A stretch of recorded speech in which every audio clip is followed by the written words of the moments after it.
আজ আমরা কয়েকটা গুরুত্বপূর্ণ সেকশন নিয়ে আলোচনা করব। বাংলাদেশ যে ফৌজদারি কার্যবিধি 1898 সালের যে ফৌজদারি কার্যবিধির অধীনে যে আপিল হয়, অর্থাৎ যে ক্রিমিনাল কেসে বা ফৌজদারি কার্যবিধির অধীনে দণ্ডমূলক যে দণ্ডের বিরুদ্ধে বা এখানে খালাসের বিরুদ্ধে কিংবা সাজার বিরুদ্ধে আপিল হয়, সে আপিলের ধারাসমূহ নিয়ে আমরা আলোচনা করব, যেগুলো লিমিটেশন অ্যাক্টের বা এখানে তামাদি আইনের বিভিন্ন অনুচ্ছেদে এটা ব্যক্ত করা আছে। যেমন 150 অনুচ্ছেদ, 153 অনুচ্ছেদ, 154 অনুচ্ছেদ, 155 অনুচ্ছেদ, 157 অনুচ্ছেদে এই ক্রিমিনাল বা এখানে ফৌজদারি কার্যবিধির অধীনে যে আপিল হয়, আপিলের মেয়াদ সংক্রান্ত বিষয় এখানে বর্ণনা করা আছে। ফৌজদারি কার্যবিধিতে যে সেকশন, আপিলের সেকশন, সে আপিলের সেকশনগুলো হচ্ছে 407, 408, 410 এবং 417।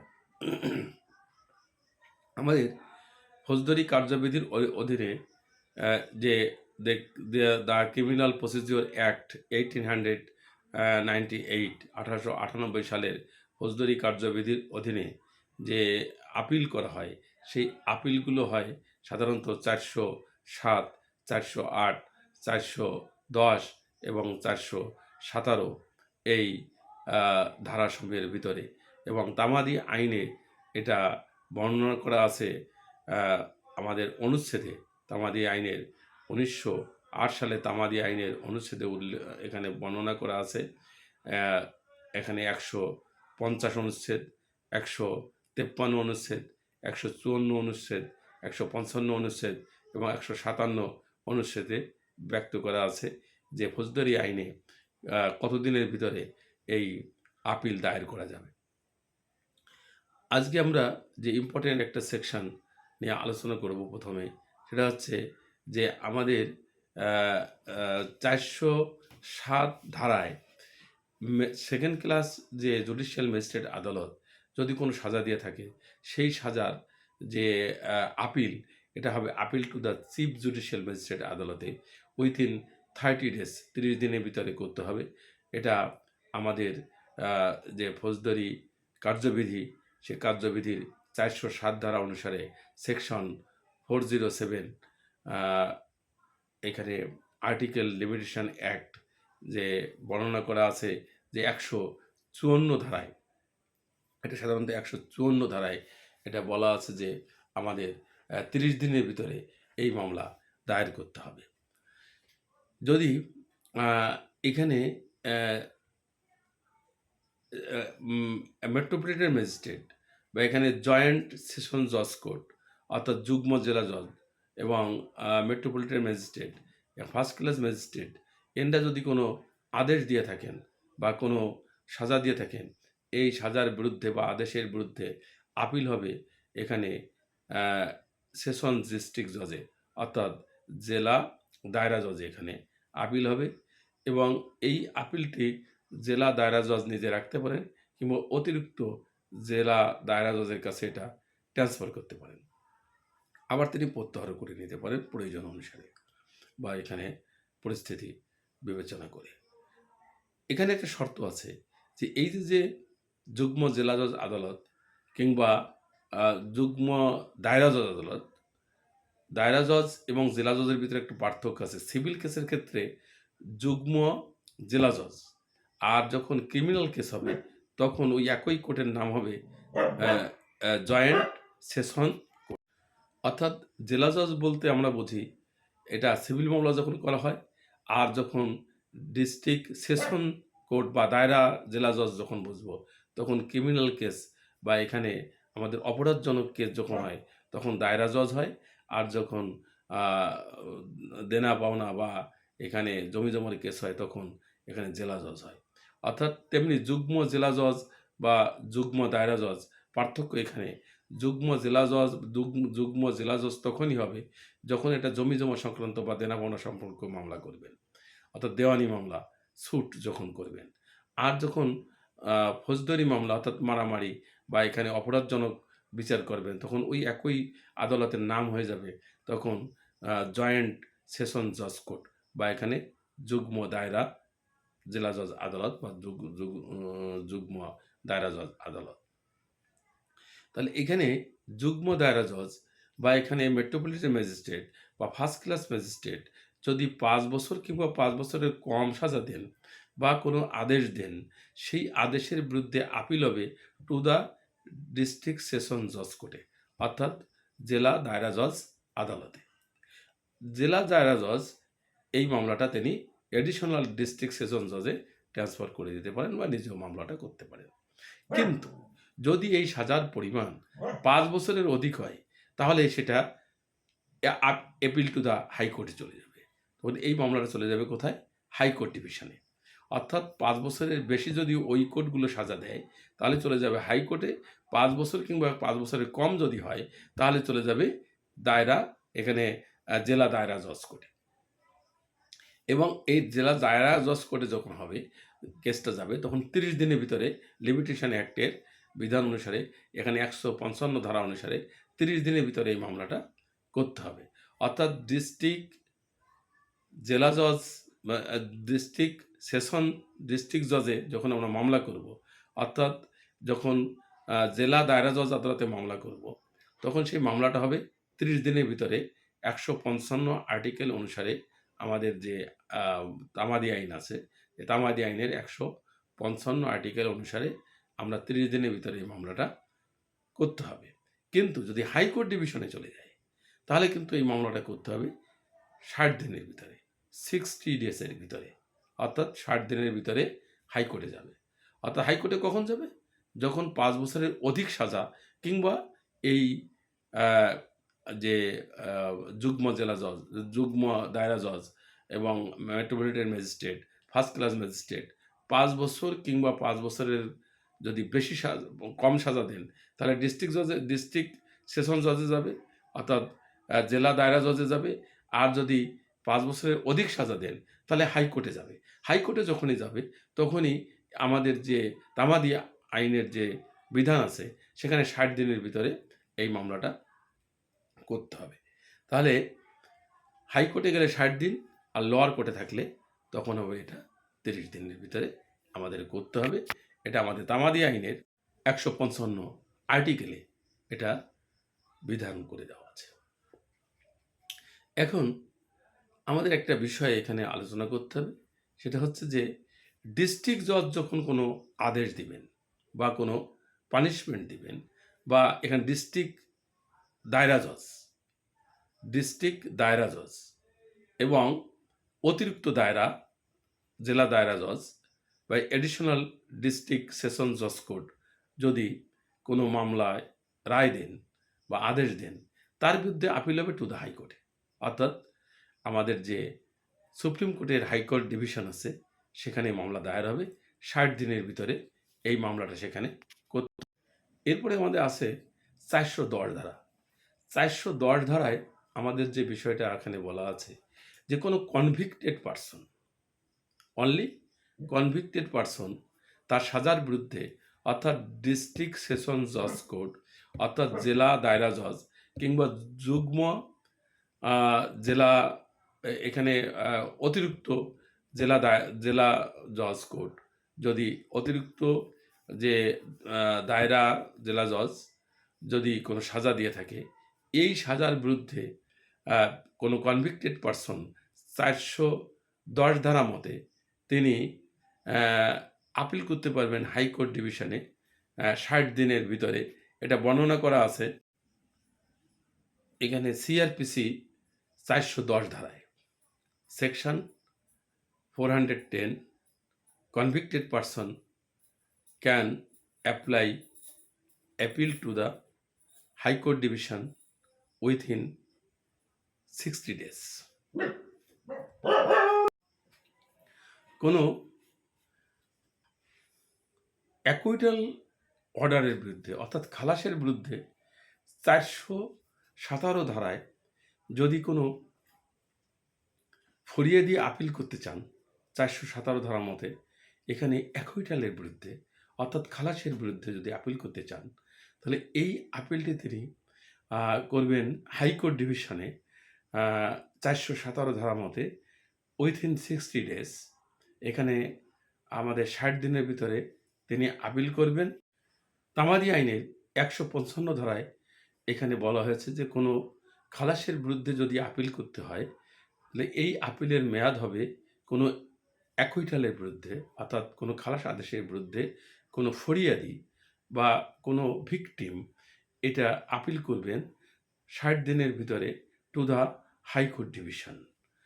অর্থাৎ যদি কোনো ডিস্ট্রিক্ট জজ বা কোনো এখানে অ্যাডিশনাল ডিস্ট্রিক্ট সেশন জজ কোর্ট অর্থাৎ এখানে দায়রা জজ আদালত বা অতিরিক্ত দায়রা জজ আদালত যদি কোনো আদেশ দেন বা এখানে অর্ডার দেন এবং খালাস আদেশ দেন, এই খালাস আদেশের বিরুদ্ধে যে ভিকটিম বা যে ফরিয়াদি তিনি এই অ্যাকুইটালের বিরুদ্ধে বা খালাস আদেশের বিরুদ্ধে তিনি আপিল করতে পারবেন টু দ্য হাইকোর্ট, এখানে উইথিন 60 ডেজ অর্থাৎ 60 দিনের ভিতরে।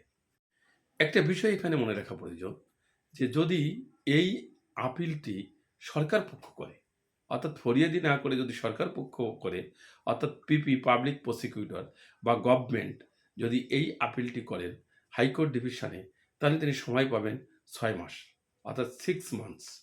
হ্যাঁ, এটা বর্ণনা করা আছে আমাদের তামাদি আইনের অনুচ্ছেদ 157 অনুচ্ছেদে 157 আর্টিকেল আন্ডার সেকশন।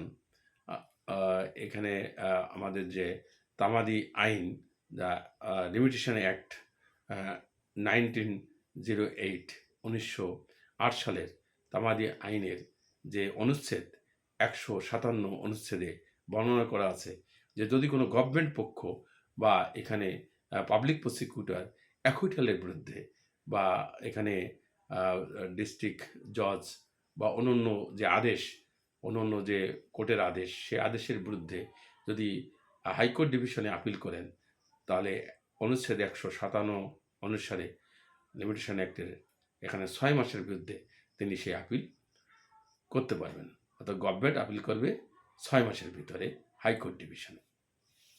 আজকে আমরা একটা সবচেয়ে গুরুত্বপূর্ণ যেটা আমাদের সবসময় এটাই আমাদেরকে ইম্পর্ট্যান্ট হিসাবে বিবেচনা করতে হবে যে 150 অনুচ্ছেদ অর্থাৎ লিমিটেশন অ্যাক্টের 150 অনুচ্ছেদে বর্ণনা করা হয়েছে যে যদি এখানে ডিস্ট্রিক্ট জজ কিংবা এখানে স্পেশাল ট্রাইব্যুনাল ডিস্ট্রিক্ট সেশন জজ অর্থাৎ দায়রা জজ আদালত অতিরিক্ত দায়রা জজ আদালত কিংবা কোনো স্পেশাল কোর্ট এখানে বা ট্রাইব্যুনাল কাউকে মৃত্যুদণ্ড দেয়, মৃত্যুদণ্ডের বিরুদ্ধে হাইকোর্ট ডিভিশনে যে সাজাপ্রাপ্ত ব্যক্তি বা তার পক্ষ থেকে আপিল করতে হবে উইথিন 7 ডেজ অর্থাৎ 7 দিনের ভিতরে আপিল করতে হবে। যেদিন ওনাকে মৃত্যু আদেশ দণ্ডাদেশ দেওয়া হবে ঠিক সেদিন থেকেই গণনা করে 7 দিনের ভিতরে আমাদের এই আপিলটি করতে হবে টু দ্য হাইকোর্ট ডিভিশনে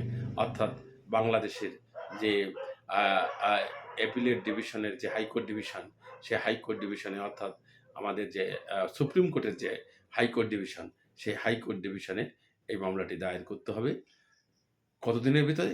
7 দিনের ভিতরে। কোন ক্ষেত্রে? মৃত্যুদণ্ড যদি দেওয়া হয় কোনো স্পেশাল ট্রাইব্যুনাল বা এখানে জজ এখানে ডিস্ট্রিক্ট সেশন জজ কোর্ট অর্থাৎ জেলা দায়রা জজ বা অতিরিক্ত দায়রা জজ যদি কোনো মৃত্যুদণ্ডাদেশ দেয় ডেথ রেফারেন্সের জন্য বা এখানে আমাদের যে অ্যাকুইস্ড পারসন বা এখানে যারা এখানে কনভিক্টেড এই কনভিক্টেড পারসন তিনি বা সাজাপ্রাপ্ত দণ্ডপ্রাপ্ত ব্যক্তি তিনি আপিল করতে পারবেন তার প্রতিনিধির মাধ্যমে বা জেলারের মাধ্যমে। এটা 7 দিনের ভিতরে এই আপিলটি করতে হবে হাইকোর্ট ডিভিশনে। এটা বর্ণনা করা আছে তামাদি আইনের 150 অনুচ্ছেদে। বিষয়টি অত্যন্ত গুরুত্বপূর্ণ। তো যাই হোক, আজকে আমরা যেটা আলোচনা করেছি, সেই আলোচনার যে মূল বিষয়বস্তু, সেই মূল বিষয়বস্তু হচ্ছে যে লোয়ার কোর্টে যদি এখানে লিভ টু আপিল করি লোয়ার কোর্টে, তাহলে আমাদের করতে হবে কত কত সময়ের ভিতরে? 30 দিনের ভিতরে। আর যদি হাইকোর্টে করি তাহলে 60 দিনের ভিতরে করতে হবে। হ্যাঁ, এখানে ক্রিমিনাল কেসের ক্ষেত্রে। তো এখানে বলা আছে leave to appeal lower court, এখানে করতে হবে 154 ধারা মতে। লিভ টু আপিল যদি লোয়ার কোর্টে করা হয় তাহলে 154 ধারা মতে এখানে 30 দিনের ভিতরে করতে হবে। তবে হাইকোর্টে যদি করতে হয় তাহলে এটা 60 দিনের ভিতরে করতে হবে। তাহলে লিভ টু আপিল এটা করতে হবে 30 দিনের ভিতরে লোয়ার কোর্টে। আর এটা যদি লিভ টু আপিলের বিরুদ্ধে যদি করতে হয় তাহলে হাইকোর্টে করতে হবে 60 দিনের ভিতরে।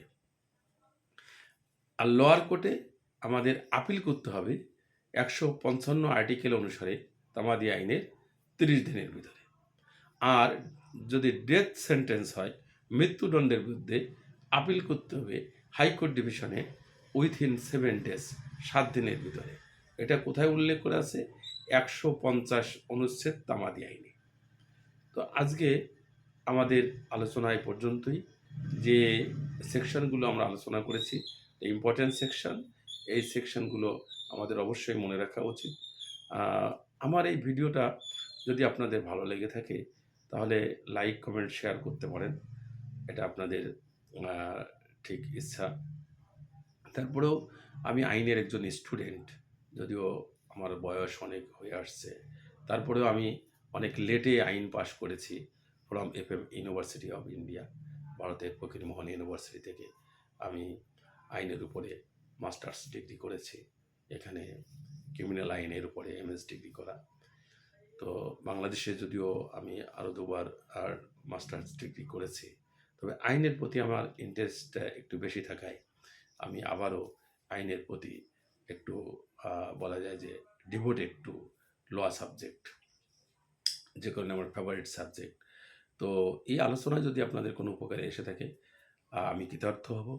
আমার এই শিক্ষকতা জীবনের শেষ প্রান্তেই বলা যায়, শেষ প্রান্তে এসে আমি ভিডিও করতেছি শুধুমাত্র আমার এই আলোচনা দ্বারা যদি কোনো পুয়ারেস্ট স্টুডেন্ট উপকৃত হয় বা কোনো দূর দূরান্তে অবস্থানরত সেই প্রত্যন্ত অঞ্চলে যারা ভালো কোনো শিক্ষকের কাছে পড়াশুনো করতে পারে না, অন্তত আমি যতটুকু পারি আমার যে সাহায্য দিয়ে যদি তাদের উপকারে হয়, এই জন্য এই ভিডিওটি করা। আমি সবার সুস্বাস্থ্য কামনা করি। আমরা আইনের পথেই চলি এবং আইন মান্য করে আমরা সম্প্রীতি বজায় রেখে আমাদের এই ছোট্ট দেশটাকে সুন্দর করে একটি যে বিচারিক ব্যবস্থা এবং আইন শৃঙ্খলার ব্যবস্থা যাতে অবনতি না হয়ে উন্নতি হয়, সে বিষয়ে আমরা সবাইকে সহযোগিতা করি এবং কোনো রকম কোনো প্রভোকেশনে যেন আইন নিজেদের হাতে তুলে না নিই, সেই বিষয়ে আইন জানা সবারই দরকার। আইনের পরিণতি কী হয়, সামান্য আমাদের ক্ষোভের বশে বা সামান্য প্রভোকেশনে বা এখানে কারো দ্বারা উদ্বুদ্ধ হয়ে ভুল পথে গেলে তার পরিণাম কী হয় সেটা আইন পড়াশুনো করলেই জানা যায়। সুতরাং আইনের প্রতি শ্রদ্ধাশীল হয়ে আমরা আগামী দিনে পথ চলব। সবার প্রতি শুভকামনা রেখে আজকের মতো বিদায় নিচ্ছি। আবার দেখা হবে কোনো একটা ভিডিওতে। ধন্যবাদ সবাইকে।